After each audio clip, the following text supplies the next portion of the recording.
buzzing mic. Unless it doesn't work, we'll just do that. Hello, hello. Hey, there we go. There we go. I'm just trying to switch back and forth. Thank you.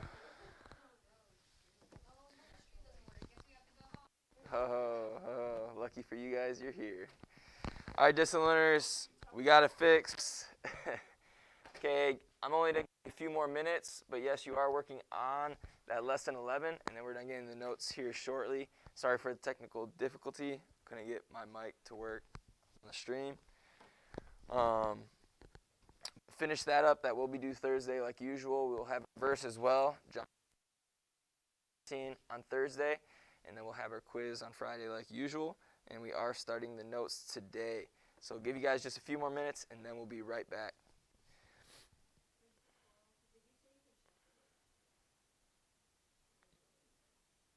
When you're done, yes.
All right, welcome back, distant learners. Hopefully that volume is working now. We are going to do some slides today. Hopefully we can do them quickly and then get what we need to get done.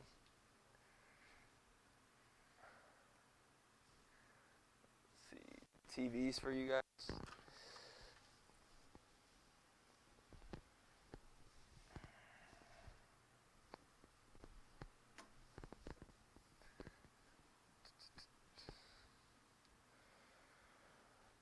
All right, but like I told the students here in class, we're pulling out our booklets and notes, and we're also pulling out our Bible, whether on your phone or your actual Bible.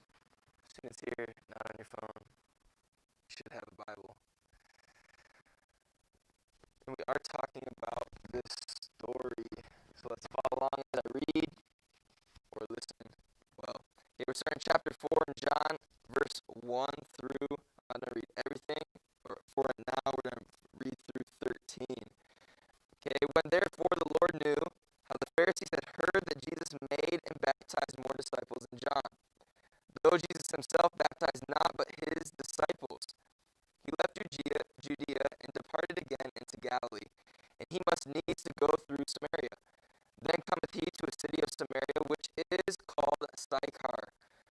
near to the parcel of the ground Jacob gave to his son Joseph. Now Jacob's well was there. Jesus therefore, being wearied with his journey, sat thus on the well. And it was about the 6th hour. There cometh a woman of Samaria to draw water. Jesus saith unto her, Give me to drink. For his disciples were gone away into the city to buy meat. Then saith the woman of Samaria unto him, How is it that thou, being a Jew, askest drink of me, which am a woman of Samaria? For the Jews have no dealings with the Samaritans.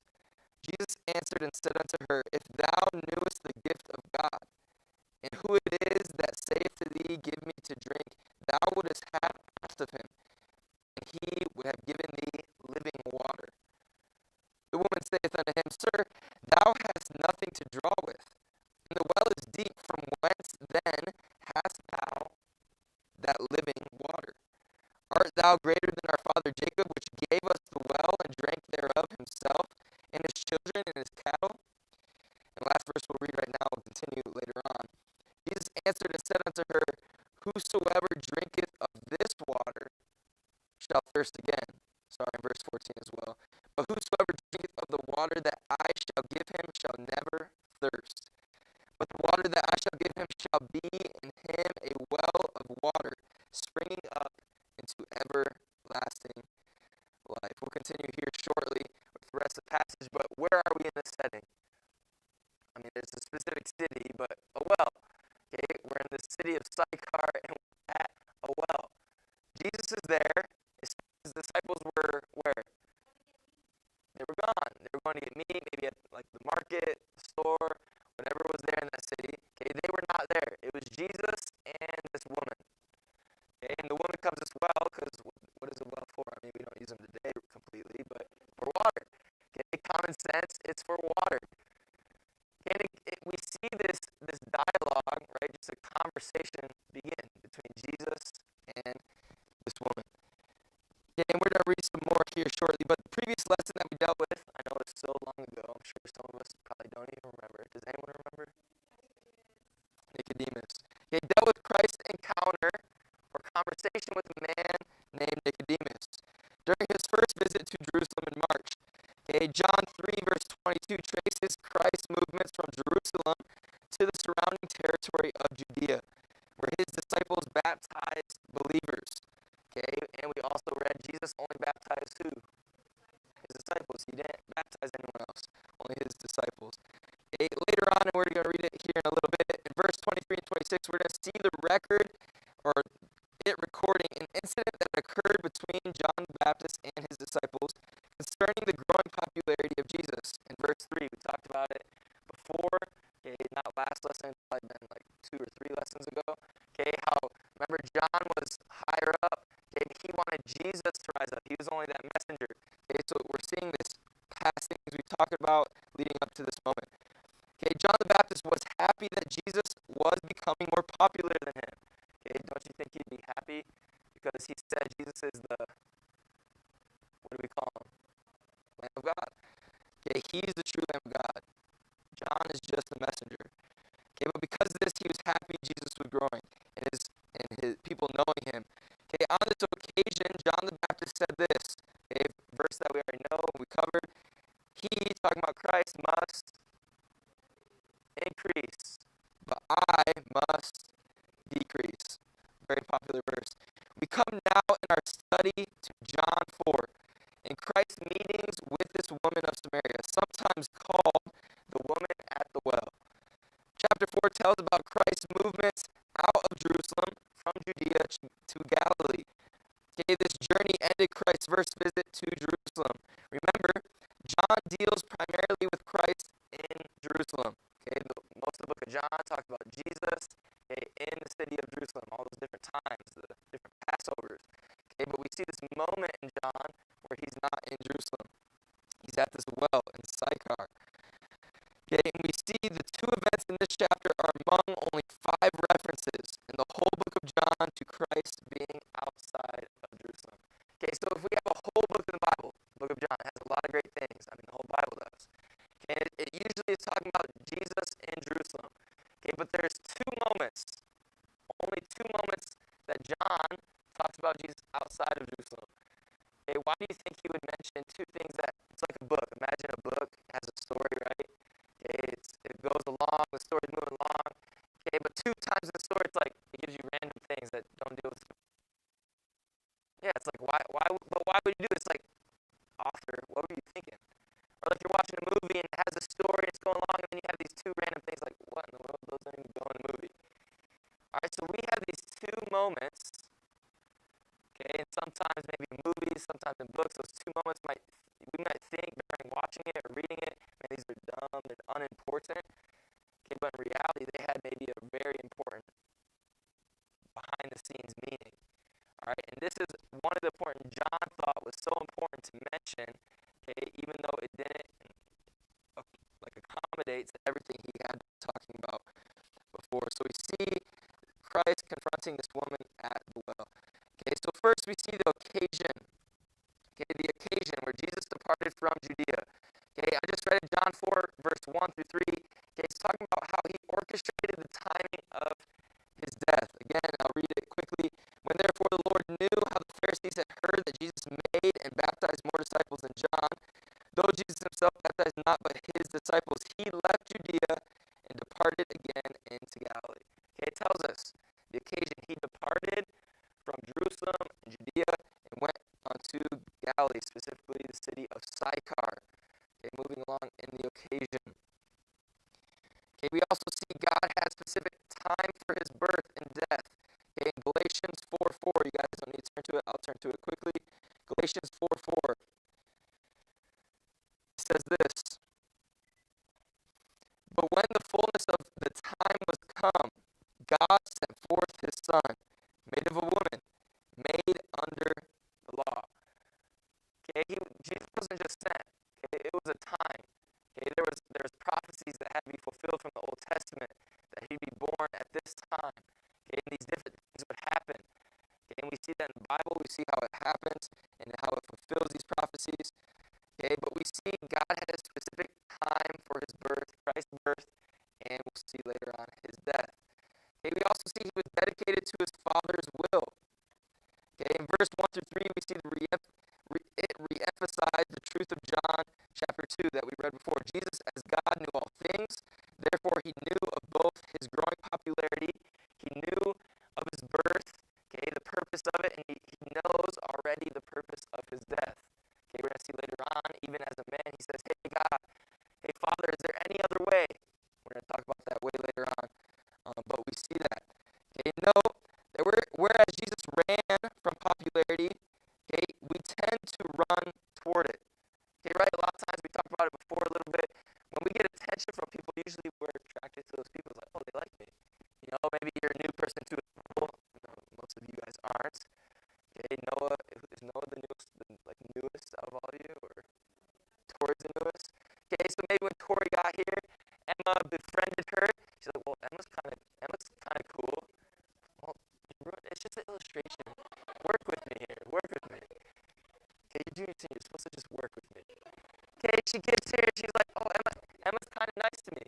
Okay, I'm gonna try to befriend her, right? And they slowly grow together as friends. Maybe then Kylie becomes her friend. Okay, but maybe Jaylene, Tori got, she's like, man, I hate Tori, man. That girl makes me mad, man. You know what I'm saying? Do you think Tori's gonna be attracted to Jaylene to be her friend? No, she's gonna be like, what is her deal? Okay, I'm just new here. Okay, obviously this isn't true, Jaylene. We know this wouldn't be true. Okay, but imagine, right? So we see, okay, Jesus starting to get this attraction, but he's not really drawn to popularity. Obviously, he knows his purpose, and we know his purpose because we see it hindsight. Okay, it's to come to seek and save the world. Okay, but he's drawn, and all these people are drawn to him. Okay, his popularity is drawn to him. Okay, imagine John with all his popularity. As a human, maybe he would want it or crave it. Okay, but he was unselfish and gave it to Jesus. Okay, we see Jesus also, he came to die. Okay, with his popularity, we're going to read later on and talk about later on, the Jews are going to assume Jesus is there to be their king. Okay, remember during this time, the Jewish are under captive to who? Kind of Rome. Rome kind of ruled the whole world at this time. Okay, although they live their own lives, they pay taxes, and we see that even at the birth of Christ. Okay, so we see Jews are like, oh man, this Jesus is healing people. Man, he's saying he's the Son of God. He has power. He has authority. Okay, things that no one else can do. He's going to save us from this captivity. He's going to be our king here on earth. See, but is that, and we already know, is that the purpose why Jesus came? No. Okay, imagine these people, these captives, these Jewish people, that he's going to be our king, and he's like, hey, I'm not here to be your king. Maybe they're going to get a little mad. Maybe after Emma befriends Tori, and then Tori's like, sorry, Emma, I don't really like you. Emma's going to get a little mad. Emma's like, you're supposed to be my best friend. You're supposed to be here for me. You're supposed to throw me off like this. Okay, this is how the Jewish people kind of reacted. They said, they like Jesus because he's doing, they like Jesus because he's doing these miracles. Okay, they're doing things that for the Jewish people, saving them. Okay, they're like, hey, he's going to be our king. He's going to rule us. He's going to save us. Okay, but he says, hey, my purpose is to be not your king, but your savior from your sin. Okay, we see that through his Father, God the Father, has sent him to earth with a specific purpose. And he was dedicated to the accomplishing of his Father's will. We must learn this truth and understand it. Even today, right? A family member's sick. Maybe we're going through a hard time. Work's not going well. Okay, maybe later on, maybe money's tough or tight. Okay, maybe in college you're struggling for grades, okay, to accomplish your goals and achievements. Sometimes we pray, and I'm guilty as well, sometimes we pray, hey God, I need you to help me in this situation, because I know you're God all-powerful. I need you to help me right now. I need. But maybe God doesn't help us right away with what we need. Or maybe he has a different plan for us. But we were like, God, you weren't there. I asked you to do this for me. Why weren't you here? And a lot of times in our world, sadly, we see a situation like that happens. They just say, well, forget you, God. You won't help me with what I want. Forget you. See, remember, God didn't come to just solve all of our day-to-day problems. He didn't say, hey, you need food, let me give you food. You need this, although he can and will sometimes. He came and God sent his son. Why? For more of an eternal purpose, to save us from our sins. So when we die, we don't have to go to hell. When we die, we get to go to heaven. Okay, we must learn the truth and understand that our task is to die daily. Okay, just like John, he died to Christ. Okay, obviously physically as well. Okay, but he said, hey, I'm just a messenger. I'm nobody. Christ is who you need to follow. We need to die daily. Hey, this is my body. Okay, but really, God, it's your body. My life is your life. I'm here to do what you want me to do. Okay, I might have goals and achievements, and I might be able to do those. Okay, but I'm here to serve you. I'm here to be a witness for you. Okay, and we need to understand to die daily, not to make a name for ourselves. Although that's pretty contrary to the world, right? The world says, hey, do this, be big, make a name for yourself, which isn't a bad thing. I'm not saying that's a bad thing. All right, it's good to work hard. It's good to achieve goals and to make something of your life. Okay, but do not get distracted, okay, with that popularity per se. Okay, make sure you remember that Christ, we live our life for him. We accomplish it for him. The blessings he gives to us daily. Okay, we must say, as John said, he must increase and I must decrease. Okay, that doesn't mean you need to, right, live, oh, I have to suffer. I have to decrease. I have to suffer so God can increase. No, that's not what God's saying at all. He's saying, hey, in everything you do, and we see in other verses, in everything you do, in the good and the bad, remember me. What's that movie, Coco? Remember me. That song, you know what I'm saying? It's really good, though. Okay, but that's kind of the same thing. God's saying, hey, I just want to be there with you in your day-to-day walk. I want you to remember me. I want you to read my word, learn about me. Just like Tori and Emma would become close friends. I think they're close friends. Yeah, it's just an illustration. Who knows? Maybe they're frenemies. You never know. Okay? God wants to be our friend. He wants to be there for us. He wants to be the comforter through our trials. He wants to be able to lift us up in times that we can't. Okay, so we need to be able to increase to God. He must increase, and I must decrease. Okay, know also, as I just read in Galatians, okay, it reminds us as a teacher and students of the way that Jesus controlled his popularity. He was orchestrating his destiny completely. Jesus ran from two things in his life: popularity too quickly gained and death before his time. Okay, note the orchestration of Christ's own destiny on numerous occasions during this study. Okay, so first we're going to be starting with verse 4 as I already read it. I'm going to re-emphasize it today. And it says this: and he must needs go through Samaria. So first we see the place and the people. Sorry. This place, Samaria, we should have learned this already in a map that we've done before on quizzes. Okay, but that's where the place or city of Sychar is. If you see that dot up there, it is in Samaria, right on the border towards Jerusalem. Sychar. Okay, the city would have looked something like this. Okay, it's not quite like a city we know today. Okay, but it's just like a small kind of town. Honestly, a little bit like Benny, a little bit on the hills, not quite as big mountains. Okay, but you have a town or a little city here that Jesus goes to. Okay, and this place is Samaria. And the people, obviously, are Samaritans. They live in Samaria. Okay, Samaritans. Okay, do we know anything about the Samaritans other than what I've already said? Are they friends of the Jews? No. Okay, Jews, remember we've read before, okay, in the beginning of this year we said, hey, Jews, in this passage we learned, Jews said, hey, you're either full Jew and Jewish or you're not. And what are people not Jewish? Gentiles. Okay, so these Samaritans, they were Gentiles, but to the Jews, okay, they were like half-bloods. They were even worse than just Gentiles. They're like, hey man, you claim to be half Jewish? No, you're wicked. You're a sinful nation. You're evil. Okay, so we see this place where Jesus was full of Samaritans. This account took place in the region called Samaria, as I've already mentioned, specifically in the city named Sychar. Samaria is sandwiched between Judea and Galilee. The region received its name from the major city of the area, Omri, the king of Israel, which bought the city of Samaria from Shemar, its owner, for 2 talents of silver. Imagine that, buying a whole city with 2 talents. Yeah, obviously, there you go. It's like that before times Louisiana purchase. Yeah, got a good deal. They bought a whole kingdom for 2 talents of silver. We see that in 1 Kings. From that time until the captivity, about 200 years later, it continued as the capital of Israel at this time. Sargon, the king of Assyria, finally captured and destroyed the 10 tribes of Judah.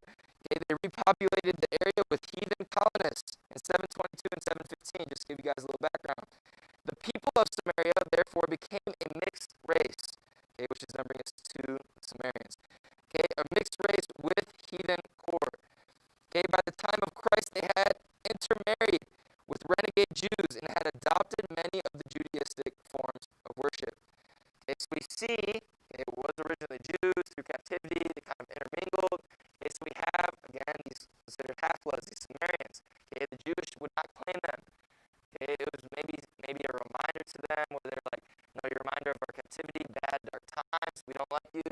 We don't claim you. You're not part of us. All right, the Orthodox Jews, however, looked upon Samaritans and Samaria with disgust and disdain. To go from Jerusalem to Galilee, they often circled through Perea, which is to point this out on the map. Sorry. Perea, remember, it's not green. It's right on the other side of the Jordan. We did that on a map as well. Okay, it's on, which direction would that be? East. Okay, that's east from Samaria and Jerusalem. Okay, this is where they would have come from. Okay, they did this to avoid having contact with the Samaritans. Okay, so going from Galilee all the way to Jerusalem, okay, they would go all the way around Samaria. That's how much they dislike these people. It's like saying, man, I hate someone in Beaumont, so I'm just going to go way over there and then way over there and around the mountains. I'm not going to go through Beaumont to go, I don't know, somewhere on the other side of Beaumont. I don't know my cities very well. Okay? But that's what they did. And remember during this time, they didn't have cars. They had a horse, donkey, their feet. Okay? Sometimes their feet, no, but they would walk. You know what I mean. Okay? We're not going to walk hundreds of miles, okay, like they would. At least I don't think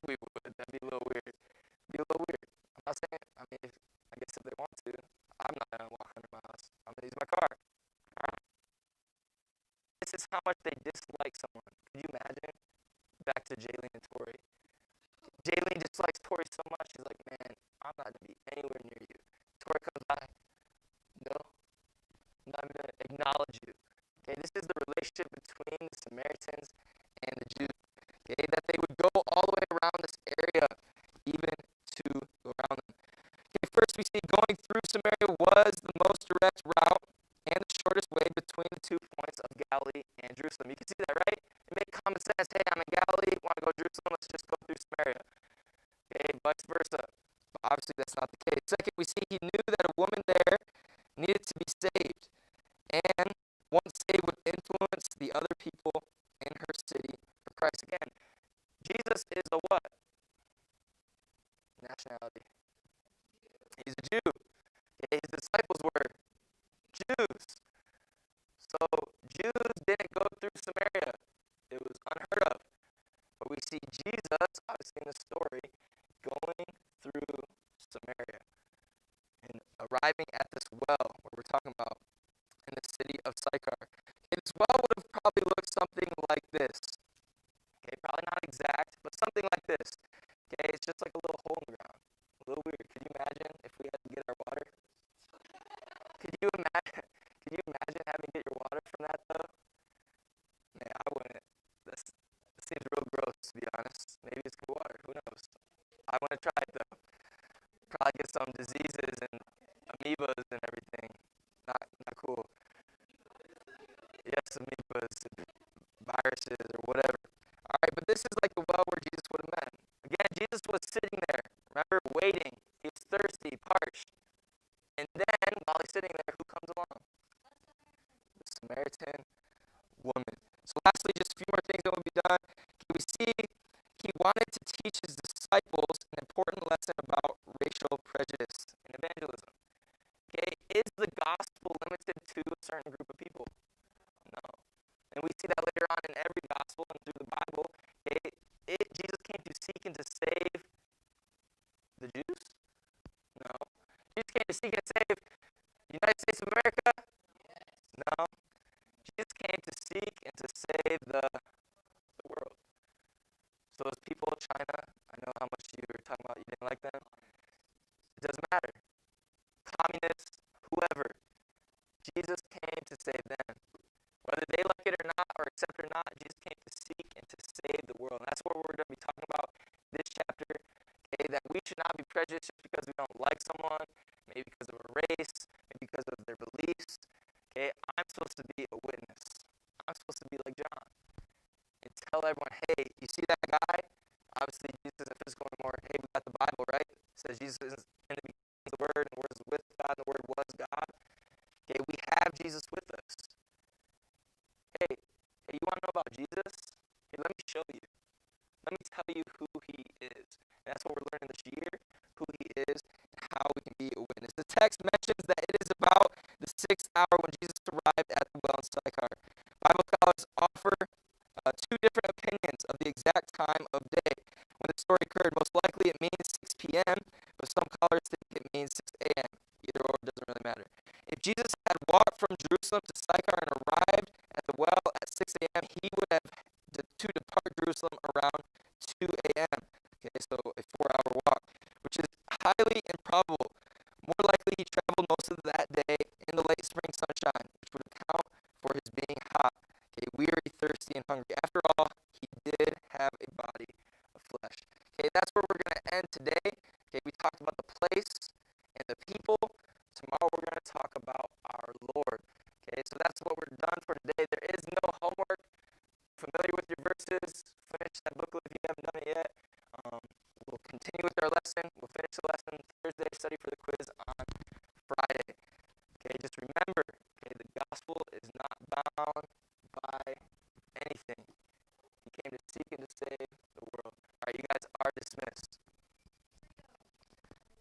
Yes, ma'am.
All right, welcome back to class, distant learners. Okay, we are starting our slides and everything today. I emailed the notes or tried to email them to you all, so check your emails if you want those notes or just follow along in the book. Make sure you throw your name back in the chat so I can mark you as present since we're missing some people. First hour, it looks like we had everyone but Ellie, I think. Okay, so make sure you throw your name back in the chat so I know you're still watching and it's not just on. Okay, but we are starting this chapter 10 in unit 3 over American federalism. American federalism. So pull out your notes and we will begin.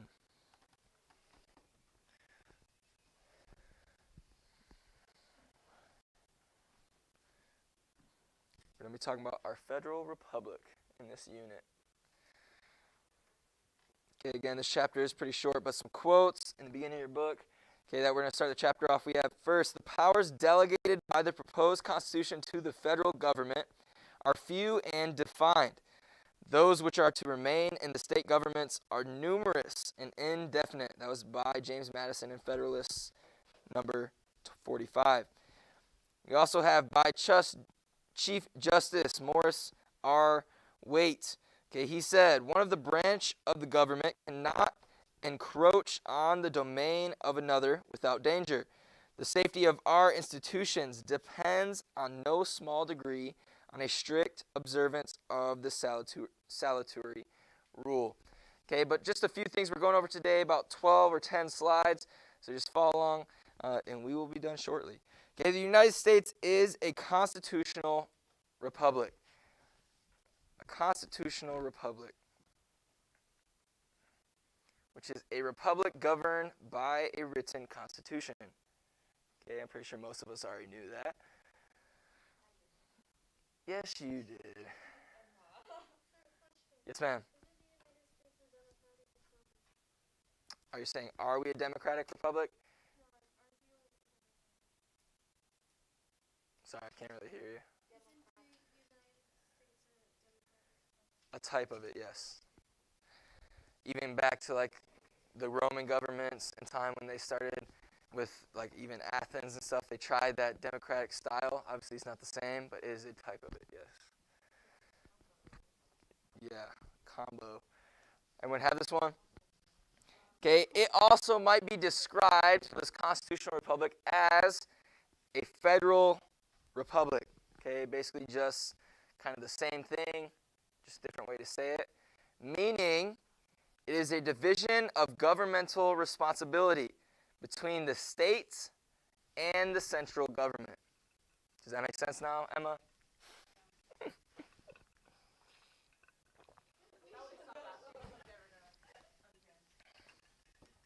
No, she understands. Like 60%. 40%. Oh, man. Oh, man. Okay, most modern nations today divide power between central government and the local government according to one of the three systems, unitary, confederate, or federal. Okay, in a unitary system, everyone good with this one? A unitary system. Okay, this is where the central or national government possesses all of the power and rules through local government. Okay, so through a unitary system, it is not divided between anything. It is strictly ruled by central or national government. Okay, a unitary system is the most common division in our world today. Okay, not just our government, but in the world. Okay, Great Britain, France, Israel are all examples of unitary governments. Okay, it's a very common type of government. Does it always work? No. Nor does any type of government always work. Okay, but we have other... what question? Yes.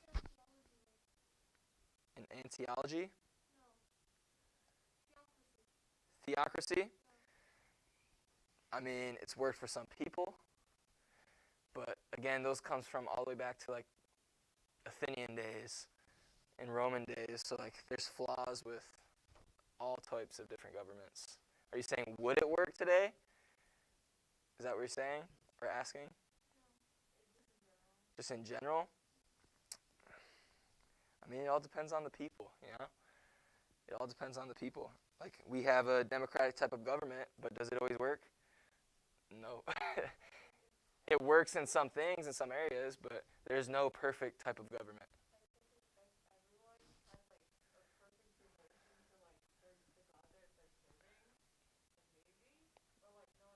But that's not real.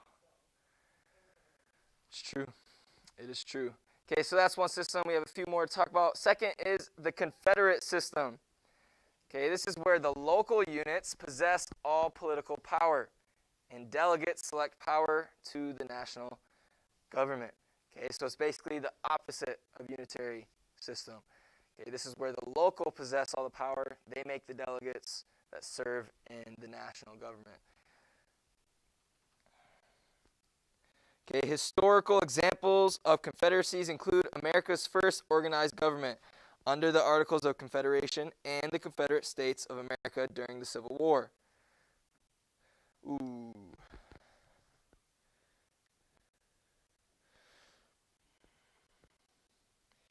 Thank you, Ellie, for sending me some of that work.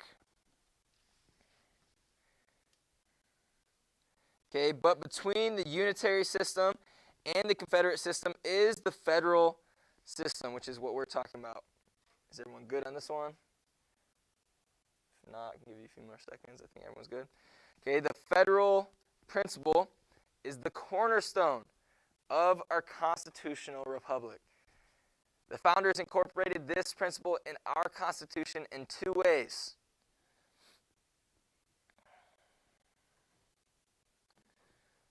Okay, first, by dividing power between the national government and the state government. Okay, there's no one supreme power given to either side. Okay, it's ruled by the people, but it's also ruled by delegates and officials. Okay, also by describing the obligations that those governments must accord each other. Okay, our system is supposed to, where the people and the representatives and everything work together for the betterment of our country. Which again, does that always work? No. But it works pretty good for the most part. Whether everyone likes it or not, it does work pretty good for the most part.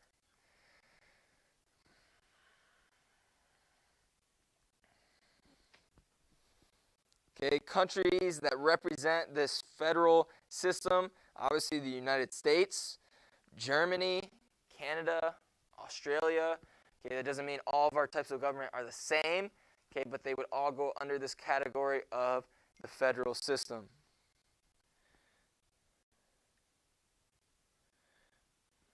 Grace, thank you for turning in some work as well.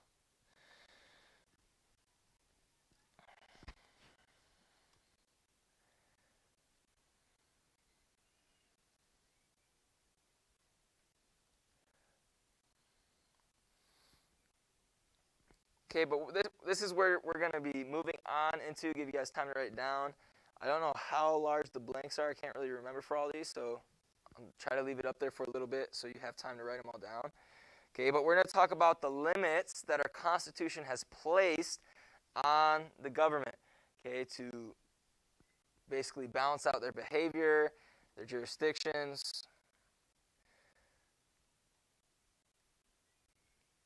Is anyone still writing? Jaylene? Looks like a few people are still writing. Give you guys some time. I'm sorry. I'm sorry. I really am. If you need to, just like copy someone else's notes after they're done this chapter, you can do that too. Emma, instead of writing it twice, you can just write yours and then I'll copy it at the end, since we have one right here now. Because I have to move. Okay, the Constitution places limits on the governmental behavior by telling the central government and the states what they can and cannot do. Neither is allowed to do these. Okay, there's a lot of them. We've talked about, honestly, a lot of them already. Okay, but this is just a reminder and some things we need to know. Okay, to pass bills of attainder, to pass ex post facto laws, to grant titles of nobility, coining money, impairing in obligations of contracts, entering into treaties with foreign countries, crafting interstate agreements called compacts without congressional approval. And there are a few more on the next page or next slide as well.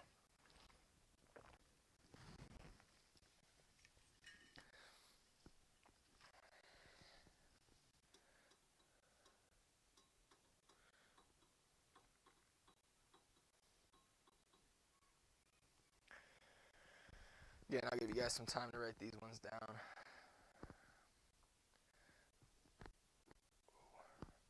But the Constitution, obviously, with these limits, this is what helps us keep a balance, okay, between the central government and the local government.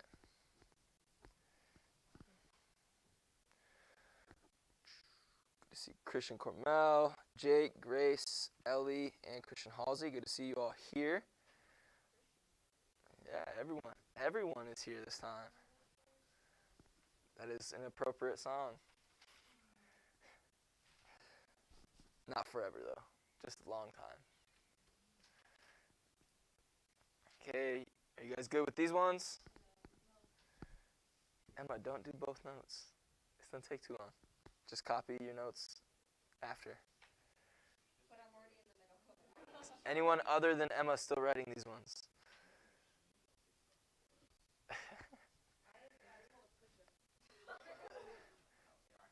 Man, that's what I wish sometimes too. Getting back home from Christmas break, it's like, man, why can't it just be like Harry Potter or something? We can just like wish everything was clean and it was just cleaned, you know? Like I hate putting clothes away. But after you come back with a full suitcase, it's like I just want to leave them in the suitcase and live out of that. Yep. Yep. But fact is, it's not real. All right, everyone good with me moving on? Okay, a few more things that are under this. We have requiring any religious tests of an office holder, laying duties on items exported from any state, establishing a religion, issuing warrants, and inflicting cruel and unusual punishments. These are all bound and limited by the Constitution.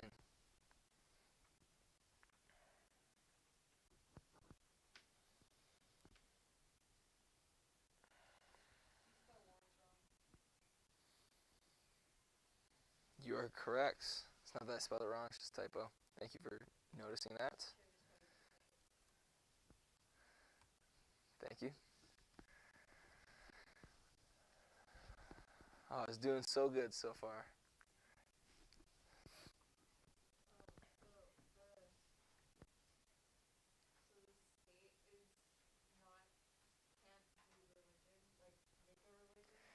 No, remember, these are all limits. It's not saying they can't. Just in these areas, they're limited to it. To be honest, certain states are different than other states, too, on some of these. But these are all things that are under the limitations. Okay, this doesn't mean they're, like, restricted. Okay, they're still able to do some of these things, but they're limited. The Constitution talks about how they're limited. Yes.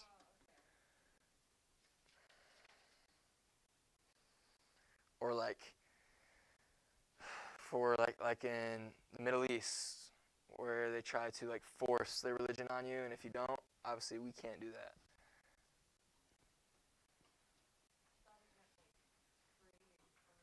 No. I mean, there's been religions created in America. Mormonism and a few others. Everyone good with these ones? Okay, this is gonna take us to the dividing powers, some different powers that we need to talk about. I'm pretty sure we've talked about a few of these in previous chapters. But first we have concurrent powers, which are the powers that both the national government and the state governments exercise. Okay, most are powers deemed necessary for any government to exist independently of other governments, such as the power to tax and the power to borrow money. Okay, these would all go under concurrent powers. Pretty sure this is one we've talked about already.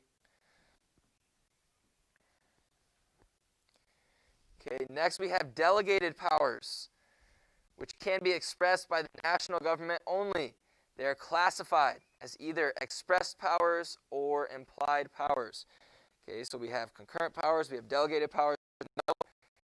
Delegated powers, there's two parts of delegated powers. You have first, expressed.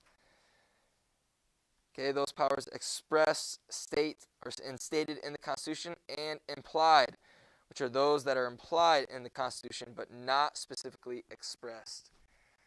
Okay, it's like me expressing or saying or telling something is different than me implying something or referring to something.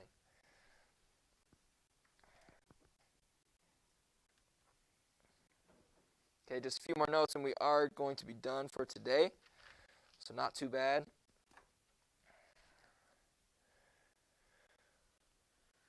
Again, I said this chapter is pretty short too, so we'll probably finish it either Thursday or Friday, to be honest. That also means we'll probably have a quiz. Okay, reserved powers are the responsibilities delegated to states only. The 10th Amendment declares that the states may exercise a power if these two things. Okay, the power has not been given to the national government by the Constitution, and or the states are not prohibited by the Constitution from exercising that power. Okay, quote, the powers not delegated to the United States by the Constitution, nor prohibited by it to the states, are reserved to the states respectively, or to the people. Okay, so again, if something isn't specifically said in the Constitution, okay, it is bound then by the states, or the people, or the governor, or whatever, okay, within the individual states. And that goes back to where I was saying each state's a little bit different in those limitations. If something's not specific, or black or white, okay, it'd be in that gray area for a decision of the state.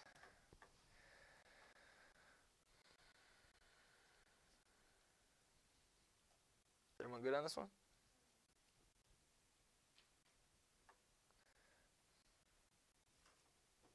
Everyone is good? Oh, wow. Okay, Article 4 of the Constitution declares 3 obligations that the states must fulfill toward other states. Okay, first you have full faith and credit. Full faith and credit. Okay, it is simply the act, full faith and credit, which we're going to talk about in a second, so I won't even say it yet. Full faith and credit, privileges and immunities, and extradition. Okay, we're going to talk about all these individually here in a second, and then we will be done for today. First day of notes, not too bad, guys. We're going to talk about all 3 of these things individually.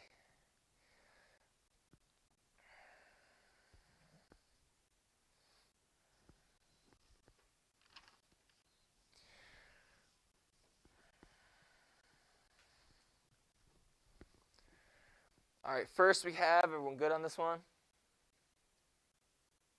Okay, full faith and credit is the act of one state honoring the civil laws and the court decisions of other states. Okay, the Constitution says this: full faith and credit shall be given in each state to the public acts, records, and judicial proceeding of every other state. Okay, that's what the Constitution says. So that's with full faith and credit. The act of one state honoring the civil laws and court decisions of another state.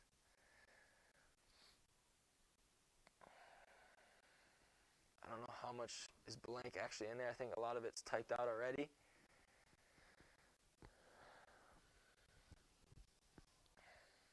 Everyone good on this one? Okay, second we have privileges and immunities. The special rights and protections guaranteed to the citizens of the state. Okay, the Constitution says the citizens of each state shall be entitled to all privileges and immunities of citizens in the several states.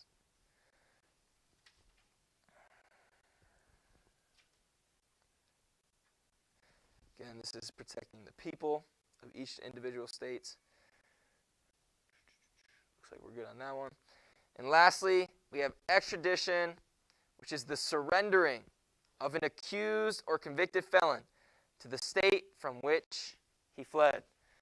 Okay, which I'm sure we've heard of most of these before.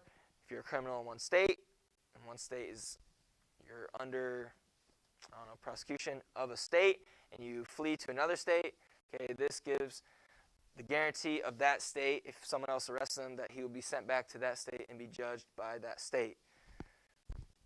Okay, the Constitution says, a person charged in any state with treason, felon, or other crimes shall be delivered up to the state having jurisdiction of that or the crime.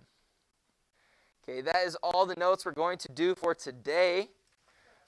For homework, okay, you guys have plenty of time, like 16 more minutes, so you should be able to finish it here in class, to be honest. Okay, but for homework, I don't quite want to make you read a ton. Okay, just read. Forget it. You don't even have to read. Okay, do page 188.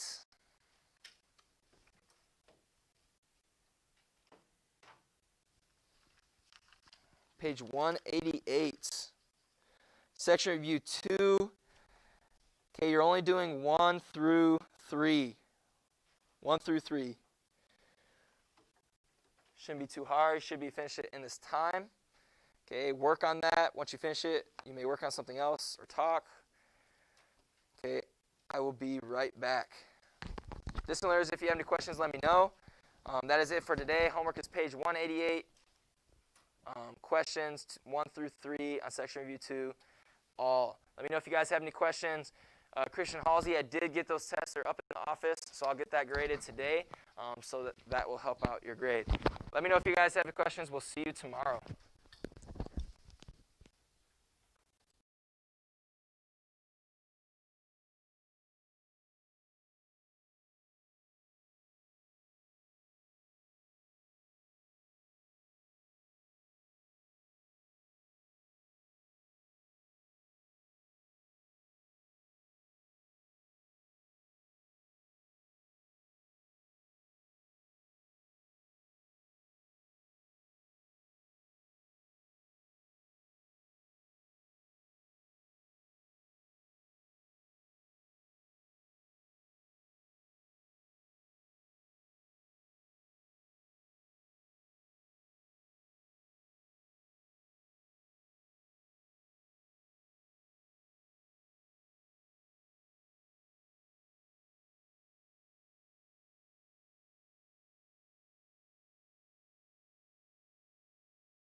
and welcome to chemistry. We are in 6.1. Make sure that you guys are there. We are on page 93 of your supplement, page 79 of your textbook. We're going to finish 6.1. There will be a brief interruption while we watch a video here in class, and then we will go back to 6.2 briefly. So sorry, distance learners, you're going to get an interruption there, but not really much I can do about it. All right, so let's go ahead and go right into our discussion on energy. Oops, there we go. All right, so we left off yesterday, we talked about heat. That's the transfer of objects or energy between objects or systems that are in contact and at different temperatures. That's the key phrase, at different temperatures. Heat can't flow if they're not at different temperatures, okay? They'll just keep each other at the same temperature, okay? Basically is what's going to happen. So there's no heat flow there. It always flows from higher temperature to lower temperature. It never flows the other way around unless you, well, never naturally flows the other way around. Let me explain. Air conditioner actually does take cooler air or energy from a cooler place and pushes it to a warmer place, but it expends a lot of energy to do so. If you don't believe me, ask your parents how much your electric bill goes up in the summer, okay? Because from running the air conditioner, it's going to go way up. So without expending a lot of energy, heat will only go from hotter to colder. All right. Work is the quantity of energy transferred from one system to another without an accompanying transfer of entropy. Okay, and again, without that work is without that increase in chaos. All right, as we move on here, we did discuss the first law of thermodynamics, which is the law of conservation of energy, which is basically that energy can neither be created nor destroyed. That wording and this equation are equal, okay? Where the change in internal energy is equal to the heat gained or lost by the system plus the work done or lost by the system, okay? And we just use signs accordingly. We do use the joule. Sorry, real quick. We did talk about this. What is this diagram? I don't remember. This diagram is on the top of page 79 in your text.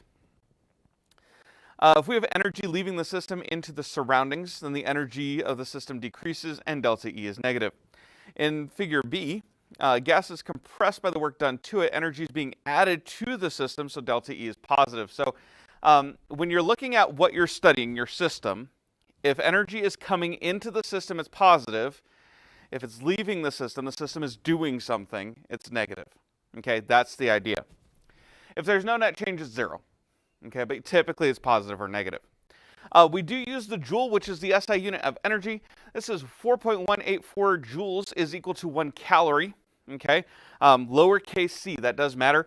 We'll talk about that more in 6.2 when we get there, but we're just mentioning it now because we mentioned the joule. Do I mention it in the next section? Maybe I have to mention it here. I forget. I know I'd have to talk about it at some point. But long story short, on food packaging, that number on the back is actually in kilocalories. But seeing as Americans hate metric with every fiber of their being for some horrible reason, I'm not getting into it. I promise. The main thing there is then they use the capital C as an abbreviation for kilocalorie. So lowercase c is calorie. Uppercase C is kilocalorie. We're the only language that does that. Most people will write kilocalorie in other languages. I don't know. Okay, that's the only reason I can think of why we do it that way. It's not that much extra writing, especially if you want to abbreviate it. You can write kcal and not the radio station. Okay, anyway. I heard it after I said it. Anyway, so that's one of those. Okay, we have to adjust and deal with. Let's look at an example. Example 6.1. In a certain process, 45 joules of heat was added to a system. While the system did 155 joules of work on its surroundings, what was the delta E for the system? Okay, so we're just going to use our formula. Now, first of all, was heat added to or removed from the system? Added to, so it's going to be positive. Okay, did the system have work done on it or did it do work on its surroundings? That means that work is leaving the system, so therefore it is negative, okay? So you're going to notice, first of all, I have my formula, and I'm going to have positive 45 joules because heat is added, but it does 155 joules of work, so that's subtracted. Does that make sense? When we do the arithmetic there, we get negative 110 joules. Notice that I've included the period to keep that significant digits correct. With addition, remember it's by place, not by number of digits. Okay? Any questions there? Okay, to answer this question correctly, we have to say that the system lost 110 joules of energy to its surroundings, or something along those lines. Okay? That's very important to answer the question. Negative 110 joules tells me nothing. Okay, well, I mean, it tells me there's 110 joules. I don't know what the negative means. So you have to interpret that. Okay, does that make sense? Okay, so your conclusion should be stated. All right, distance learners, we will be right back. We're going to watch Crash Course video number 18. You are welcome to do so as well, either now or later. And then we'll be back as soon as that video is done. All right, so just keep this on in the background.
All right. Real quick note to those of you distance learning, I'm going to fix it after I'm done here. We're done at 10:50, right? Okay, so once I'm done teaching for the day, I'm going to end this stream and start a new one. We are dropping about 14% of frames, which is not good. So I'll restart the stream after this class, but I'm going to leave it going for now. So sorry if it's a little choppy or something like that. I am aware of it, and I'll fix it when I can, but we need to go through this first. All right, we're on 6.2, heat and chemical reactions. New term you're going to learn here is enthalpy. Now, I'm going to have a lot of terms here that are very similar, so make sure you hear the difference. First of all is energy, okay, total amount of energy something has. And we look at the change in energy, which we can do through heat and work. The enthalpy is the internal energy plus the product of pressure and volume, okay? Not to be confused with the term we're going to learn later, which is entropy. Okay, so these are all really similar sounding words. They're similarly spelled. You need to know which one's which. All right, so let's talk about enthalpy. The internal energy plus the product of the pressure and the volume.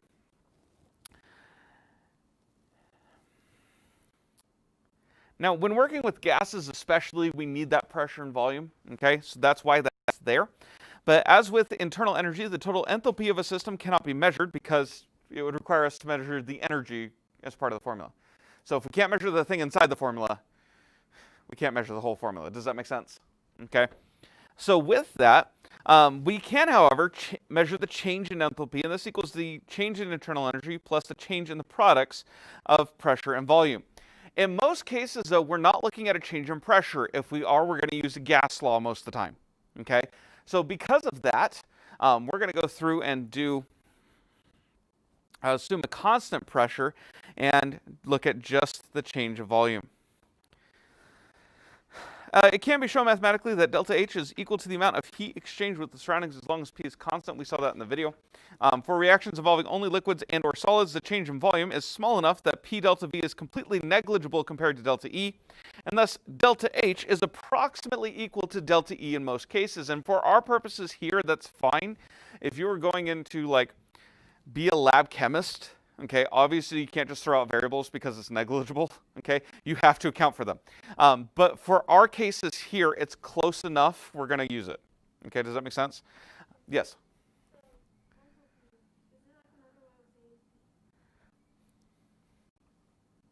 Kinda. Indirectly, yes. Accounting for pressure and volume, even though we just said we can ignore pressure and volume. We're oversimplifying a lot here. Yes? I'll show you. We're getting there. Now, real quick, we do need to define a couple of terms before we get too much further. An endothermic reaction is a reaction which absorbs heat. In other words, it will feel cold. Okay? So if you've ever done one of those instant ice packs in sports, okay, where you kind of slam the middle and then suddenly the whole bag gets really cold. It's as if you have an ice pack that's been stored at room temp. Yes, no, maybe? Have you guys ever? Okay, anyway. Okay, that's what's happening. That's an endothermic reaction. It's pulling in heat from the outside. And that's actually why we recommend you put ice on an injured area or something like that. Because that's an endothermic reaction. It's going to pull heat away from its surroundings. And if those surroundings happen to be your injured leg, it will actually help your leg because too much heat and it will cause damage to the cells. So that's what we're doing there. So the reactants plus heat gives us our products, or in other words, delta H will be positive.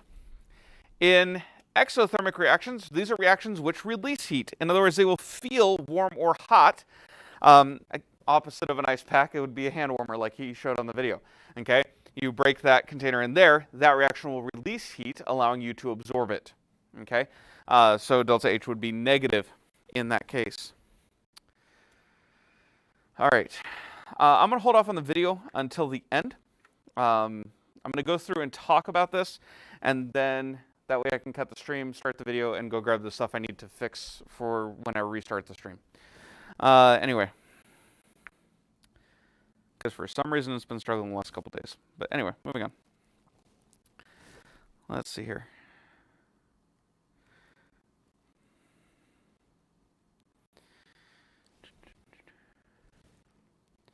All right, so first of all, before I get into this,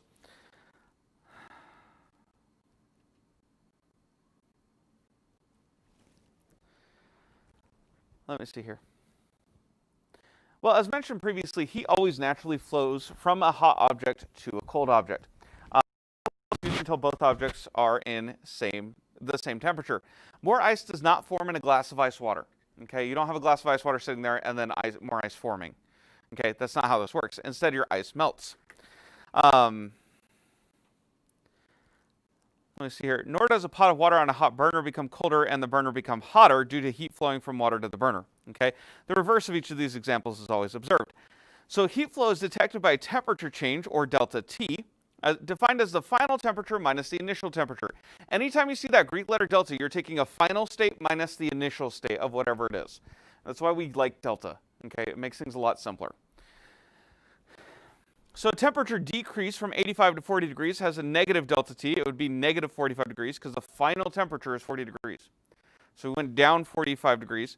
And then a temperature increase from 9 degrees Celsius to 44 degrees Celsius has a positive delta T because 44 minus 9 would be positive 35. Okay, order matters.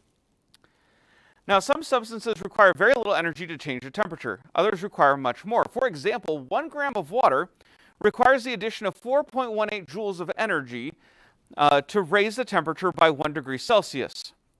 And you have no context for that number right now, and I understand that. That is one of the highest specific